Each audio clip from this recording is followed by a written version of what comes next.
Greetings! I am Herbert Erpaderp, and today I'm going to build this Crusader tank made by Warlord for their game Bolt Action. This is a 28mm scale metal and resin model. The back of the box has a nice picture of the model all painted up and some historical information about this British tank. Inside the box we find a note from Warlord giving information about the resin, glues to use, how to fix warped parts, and a warning that this is in fact not a toy. You also get this delightful pink bubble wrap bag which is full of resin and metal parts. I am easily amused. Looking at the resin parts we can see that tracks are pretty neatly cast. There is a little bit of stuff to clean up on them, but nothing too bad. On the other hand, the right side of the turret is pretty crappy. There's a lot of flash and this casting error. I'm hoping it will be hard to notice when the tank is painted, otherwise the model looks pretty good. The front part of the main hull needs quite a bit of cleaning before the small front part can be fitted, otherwise it also looks very good and neat. There's also this little baggie of metal parts.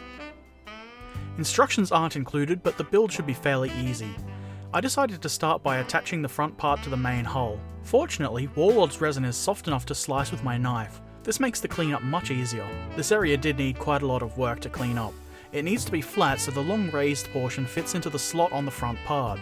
I used the file in addition to my knife to speed things up a little bit, and I did a lot of test fitting. Once I was satisfied with the fit, I glued the part on using super glue. I then cleaned up the tracks. They didn't need a lot of work before being glued on. The pins help with the placement of the track parts, but I did have a little bit of trouble getting it to fit on the right hand side. They could probably be a little bit bigger. This kit has the straightest tracks I've seen in a bolt action tank. That said, they are still a little bit bent. Not really enough to warrant using hot water to fix. I just held the parts together while the glue dried.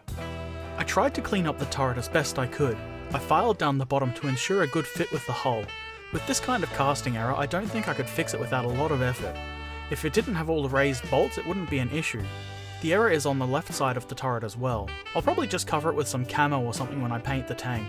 At this point I decided magnetizing the tank was a good idea, and I did that using my usual method, the details of which you can see in a lot of my previous tank building videos. Now to begin attaching the metal detail parts, starting with this turret hatch. This part needed very little cleanup before being glued on, but as always, test fit parts before you do glue them. Next I added the machine gun. This part doesn't quite fit into the slot it should go into, which was a bit of a pain. I fixed it with a little bit of drilling and some filing. It was still a tight fit, but this helped hold it in place while the glue set. Right next to that we will place the main gun.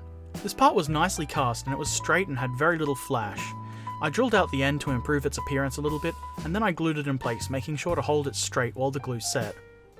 Next, the searchlight is glued into this raised thing on the side of the turret, and then the storage box is glued onto the back of the turret. This part needed almost no cleanup. Onto the hull details. I started by gluing on this thing. I think it might be a headlight. I then cleaned up these pieces, which I'm sure are headlights. I like the fact that they have their protective bars all in one piece rather than multiple fiddly parts as I've seen on other tanks. Next I added this machine gun turret because I'm building the Mark I variant. The Mark II has a simple hatch in place of the turret. This part did require a bit of filing but was otherwise neatly cast.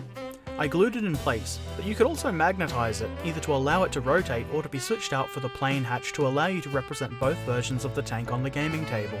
The final detail is this external fuel tank. The part did need a fair bit of cleanup, but it ended up looking okay. I glue it into place and the tank is completed. I'm satisfied with this tank. It looks pretty cool, however I would be more satisfied if it didn't have that awful looking miscasting on the turret. I guess it isn't super visible, but I know it's there, and it bugs me a little bit. Obviously not enough to file it down and sculpt on new bolts, but still. Complaints aside, this kit was really quick and easy to build. Instructions weren't really needed, though they would be nice. I wasn't able to find any on the Warlord website. This tank will make a fine addition to my British bolt action force. Once I get some infantry and stuff assembled, I might even be able to play a game finally. I'm not entirely sure how I will paint this tank. Some research into colour schemes is certainly on the cards. Rubicon have a plastic Crusader coming sometime soon, and I'm quite interested to see how that compares with this kit. I'll be sure to post a video once I get my hands on one to build and compare. I've no doubt it will at least be as good as this kit. I hope this has been helpful or interesting for you.